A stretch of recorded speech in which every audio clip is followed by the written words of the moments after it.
EVM यंत्रणेबाबत देशभरात वेळोवेळी शंका उपस्थित केल्या जातात.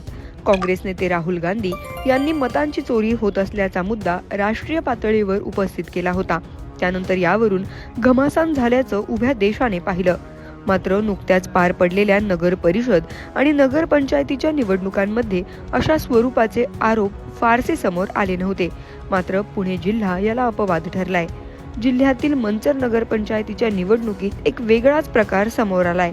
आम आदमी पार्टीचे उमेदवार सलीम बशीर इनामदार यांना केवळ एकच मत मिळाल्याचं निकालात समोर आलं. या निकालामुळे स्वतः उमेदवारानेच निवडणूक प्रक्रियेवर आणि ईव्हीएम यंत्रणेवर गंभीर शंका उपस्थित केल्या आहेत. माझ्या घरातच 5 मतं आहेत, मग मला एकच मत कसं? मग उर्वरित मते कुठे गेली? असा सवाल सलीम इनामदार यांनी केला आहे. क्रमांक 6 मध्ये निवडणूक लढवलेली आहे. माझे मतदारांनी जे एकमेव मंचरमध्ये असा माणूस आहे, मी काम करणारा, तर मला प्रभागात माणसाने नेऊन उभं केलं होतं. तिथं मला खात्री आहे का 100-150 मतदान तरी मला पडले पाहिजे होते.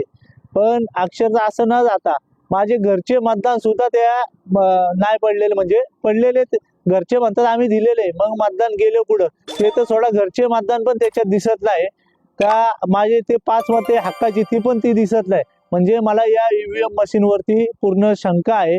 आणि दुसरी गोष्ट म्हणजे मी मुंबई कोर्टात जाणार आहे, तिथं याचिका दाखल करणार आहे.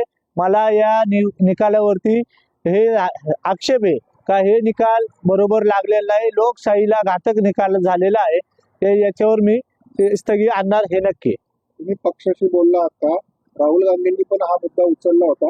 राहुल गांधींचं तुम्हाला योग्यच वाटतंय का? ईव्हीएम बद्दल काय म्हणतात?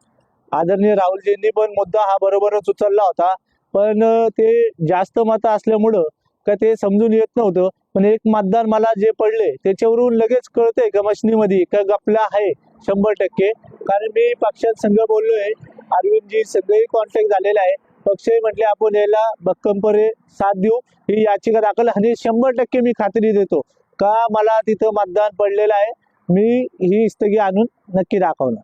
तुमच्या एक मतामुळे आज संपूर्ण देशामध्ये ईव्हीएमचा मुद्दा तुम्ही उचलून धरणार का आम आदमी पक्षाच्या?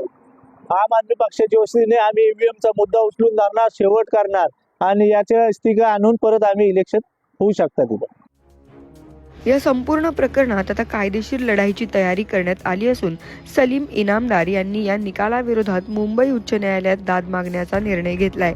मंचर नगर पंचायतीतील हा निकाल केवळ एका उमेदवारापुरता मर्यादित राहणार की पुन्हा एकदा ईव्हीएम यंत्रणेबाबत वाद राष्ट्रीय पातळीवर पेटणार हे पाहणं महत्त्वाचं ठरणार आहे.